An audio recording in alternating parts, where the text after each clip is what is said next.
আপনি সম্প্রতি এক ভাষণে বলেছেন, আরেকটা প্রসঙ্গে যাই, যে সেই গণতন্ত্র হালাল যার মাধ্যমে আল্লাহর বিধান কায়েম করা যাবে, বুলেট নয় ব্যালটের মাধ্যমে যেতে হবে। এটা আপনি বলেছেন হাদিসের রেফারেন্স দিয়ে। আপনার এই বক্তব্যের প্রতিবাদ করেছেন মুফতি ডক্টর সাইয়েদ মোহাম্মদ এনায়েতুল্লাহ আব্বাসী সিদ্দিকী। রোববার ফেসবুক এক পোস্টে দাবি করেছেন যে তিনি হাদিসের সুস্পষ্ট অপব্যাখ্যা করেছেন। আপনি এক লাইনে আবার একটু ব্যাখ্যা দিবেন কিনা? আমি হাদিসের দেই নাই। আমি বলেছি যে ডেমোক্রেটিক যে প্রসেসটা, এটা রাসূল করিম সাল্লাল্লাহু আলাইহি সাল্লামের পরে যারা রাষ্ট্র পরিচালনা করেছেন খোলাফায়ে রাশিদিন তাদের সময় ছিল, এবং এটা বাস্তবতা আমরা সবাই জানি। হযরতে ওমর খুতবা দিতে দাঁড়াইছেন, সাধারণ মুসল্লি বলছে আমি আপনার খুতবা শুনবো না। কেন শুনবেন না?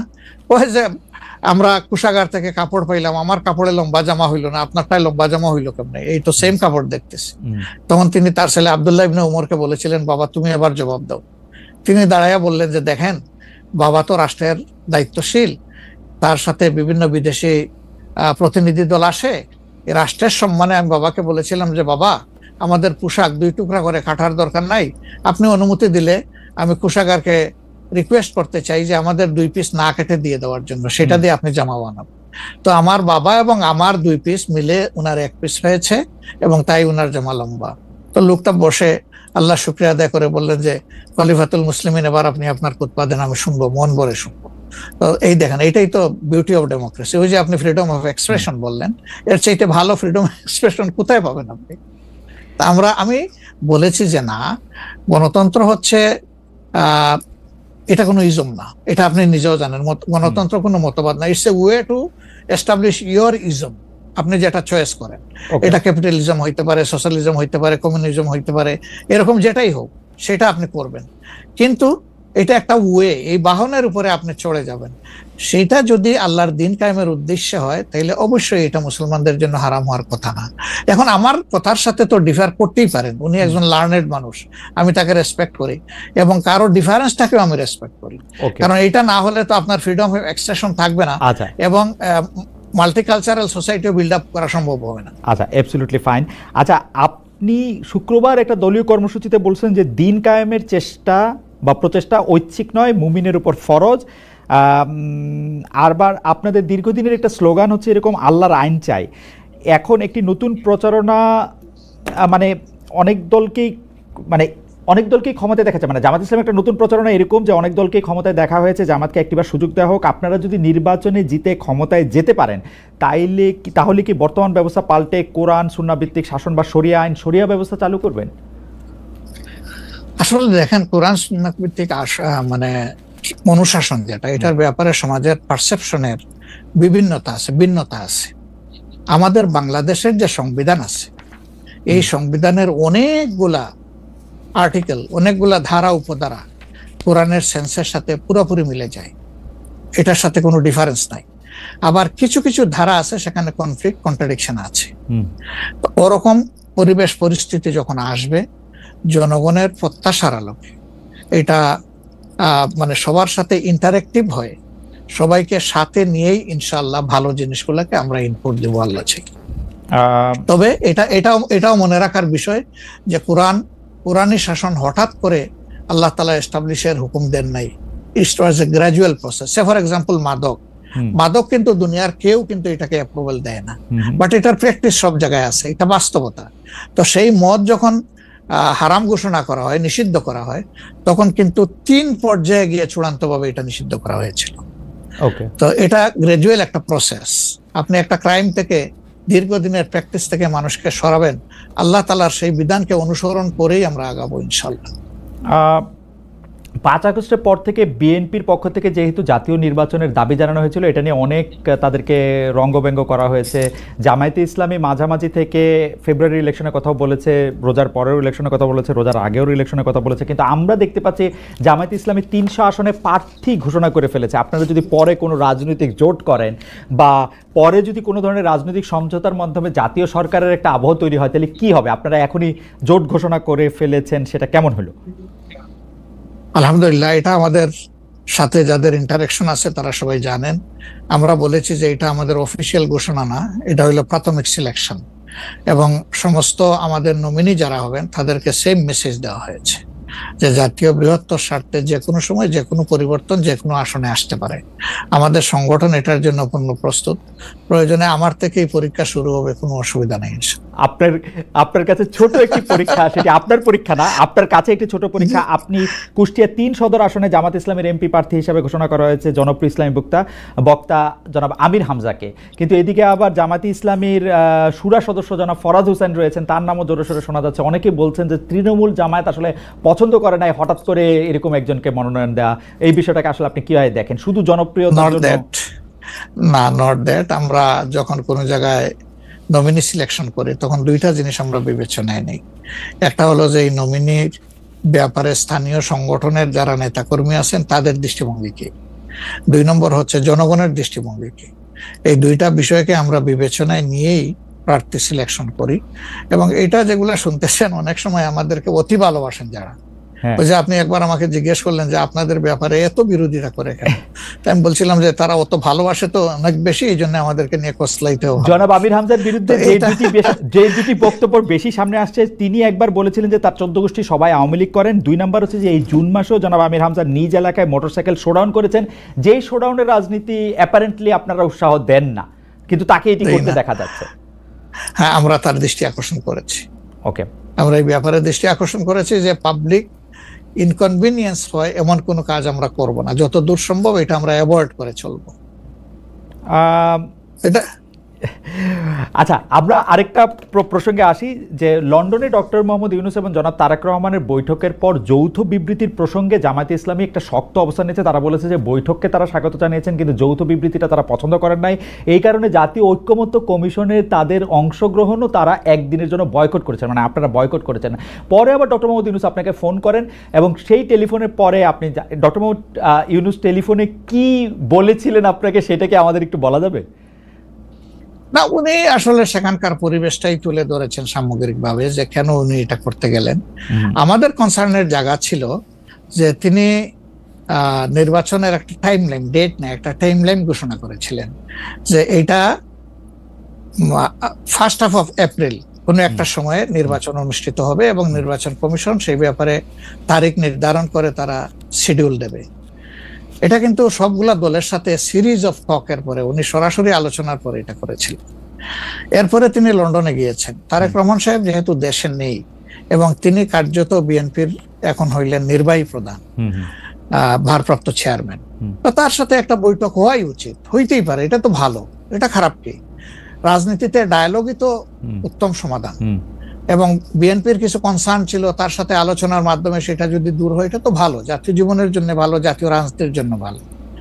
কিন্তু যেটা সকল দলের সাথে আলোচনা করে তিনি একটা টাইমলাইন দিলেন, শুধুমাত্র একটা দলের সাথে আলোচনা করে সেটা থেকে এইভাবে তার প্রকাশ্যে ঘোষণা দেওয়া, যদিও তিনি ডেফিনেটলি বলেন নাই যে রমজানের আগেই হবে, তিনি বলেছেন যদি এই জিনিস ফুলফিল করা যায় তাইলে সেটা আগেও চিন্তা করা যেতে পারে, কিন্তু সেটা ভালো হতো। আমাদের বক্তব্য হচ্ছে ভালো হতো দেশে এসে তিনি তাকে বলতেন যে আমি সম্মানের সাথে আপনার কথা শুনলাম, আমি মনে করি আপনার কথাগুলা লজিক্যাল, আমি দেশে গিয়ে আবার দলগুলোর সাথে একটু আলাপ করবো, করে এটাকে কিভাবে শেপ দেওয়া যায় আমি চিন্তা করবো, আপনি আমার উপর আস্থা রাখতে পারেন। That was good. কিন্তু এটা না করে সেখানে এটা ঘোষণা দেওয়াটাকে আমরা সঠিক মনে করি নাই। আমরা মনে করি যে ক্ষমতার ভারসাম্য একদিকে হেলে গিয়েছে এবং জাতি একটা রং মেসেজ পেয়েছে।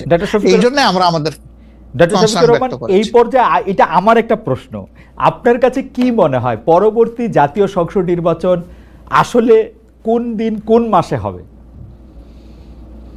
আমি ঠিক এটা জানি না, তবে আমি মনে করি যে এটা এপ্রিল পাড়ি দেবে না কোনো অবস্থায়। আর ফেব্রুয়ারিতে হলে আমি বলেছি সবার আগে, আপনি বলেছেন যে হ্যাঁ, যে ফেব্রুয়ারিতে হলে এটা বেস্ট, কারণ এই সিজনটা আমাদের জন্য কমফোর্টেবল সিজন ইলেকশনের জন্য। আপনার কাছে কি মনে হয় আপনার মনে কি এরকম একটা সম্ভাবনা আপনি দেখতে পান যে এটা রমজানের পরেও আসলে যেতে পারে? সেই ক্ষেত্রে রমজানের সময় আপনাদের ক্যাম্পেইন করতে হবে। বেশিরভাগ সময় আমরা দেখি যে রমজানের সময় ধর্মপ্রাণ মুসলমানদের অনেকেই আসলে দুনিয়াবি কোনো জিনিসের মধ্যে থাকতে চান না, সেই ক্ষেত্রে ভোটের মানে এখনো কি? আমার মনে হয় যে রমজানে তো আমরা সব ধরনের সব কাজই তো করি, কাজ তো আমরা বাদ দিই না কোনো, রাইট? অফিস আদালত ব্যবসা বাণিজ্য সবই তো করি, ক্ষেত খামার যার যেটা আছে।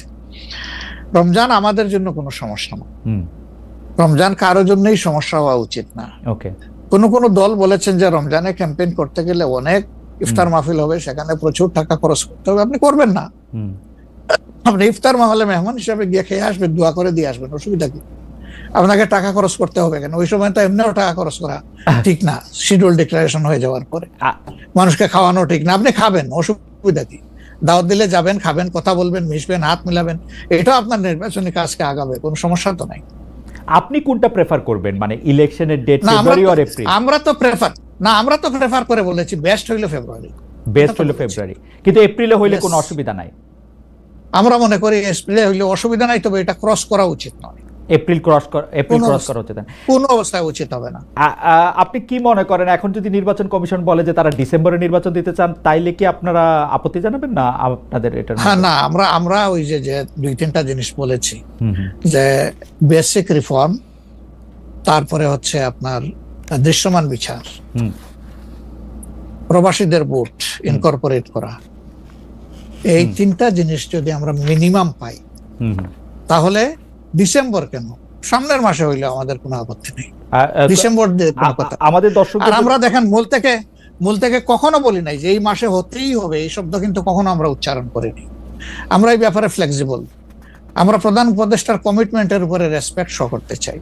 উনি বলেছিলেন ডিসেম্বর এই বছর অথবা আগামী বছরের জুনের মাঝখানে যে কোনো সময় তিনি নির্বাচন দিবেন। তা আমরা দেখতে চাই যে তিনি তার কথার উপরে আছেন। তবে এটাও ঠিক যে মে জুন এগুলা কিন্তু ইলেকশনের জন্য কোনো ফেভারেবল টাইম না। ইভেন এপ্রিলটাও একটু কষ্ট হবে, এই ব্যাপারে বলার অপেক্ষা রাখে না। ফেব্রুয়ারির চাইতে এপ্রিলে কিন্তু একটু কষ্ট বেশি হবে।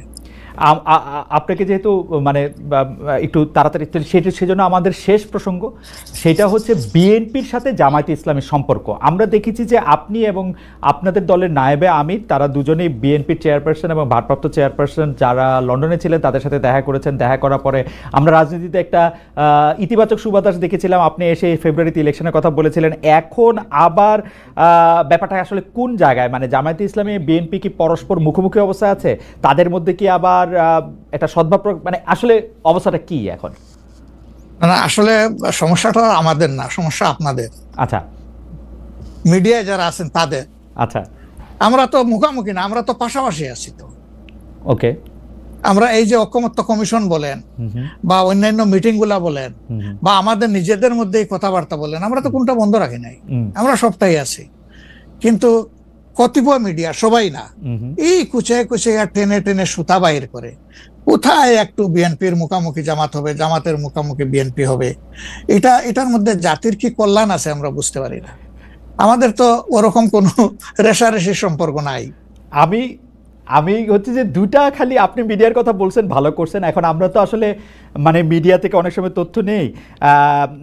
বিএনপির নেতার প্রসঙ্গে একটি সংবাদ শিরোনাম আমি পড়েছি, ভোট হলে তো তাদের গুরুত্ব থাকবে না, জামায়াতকে ফখরুলের খোঁচা, স্বাধীনতার অবিশ্বাসীদের সমর্থন করা যাবে না, মির্জা ফখরুল। আবার আরেকটা রিপোর্ট, আবার আরেকটা পত্রিকার রিপোর্ট, জামায়াতকে স্বাধীনতা বিরোধী বলা হলে অনেকের বাবাও রাজাকার ছিলেন, জামায়াতের সাধারণ সম্পাদক বলছেন।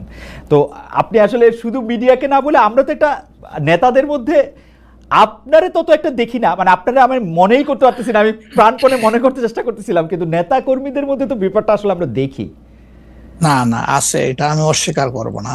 জি, এটা যে কিছু নাই আমি সেটা বলছি না।